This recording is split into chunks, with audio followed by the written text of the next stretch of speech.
Hi, everyone. I'm meteorologist Mark Collins. We're more than 2 months away from the winter season, and that means it's time for NOAA to release their winter outlook. It's a long-range prediction of how warm or how cold the season will be.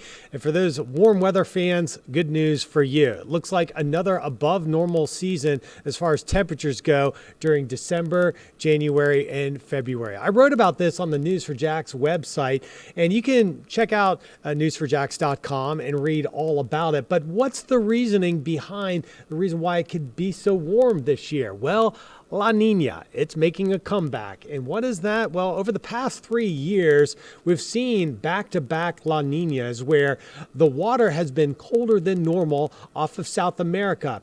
The offshore winds have kind of pushed a lot of the warm water back towards the South Pacific, and in its place comes up deeper, cooler waters. So what does Pacific sea surface temperatures have to do with how warm or cold it will be here across Florida and the rest of the nation? Well, it usually changes the wind pattern, setting up a dry and warm outlook. Many of the cold fronts stay to the north, bringing the trapped cold air up across the northern tier of the nation, along with wetter conditions. And this is something that we've seen the past several winters. In fact, let's take a look at how many freezes we saw last year. There were only 5 here in Jacksonville. Now, contrast that to a normal year when we see between 14 and 15 freezes. Notice going back to 2020, there were just 9, and even fewer in 2019 when there were 4. So over the past 3 years when we've had La Niñas, we haven't had as many freezes as a normal year.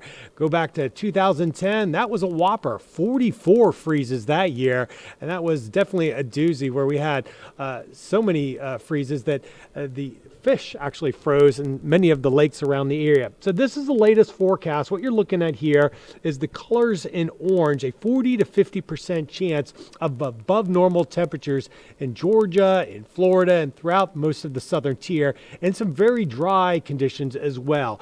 The yellow that includes our area is a specific region where drought is expected to develop. And notice this is pretty unique along the eastern seaboard. In fact, no drought is expected, even some improvements in the dry conditions in New England.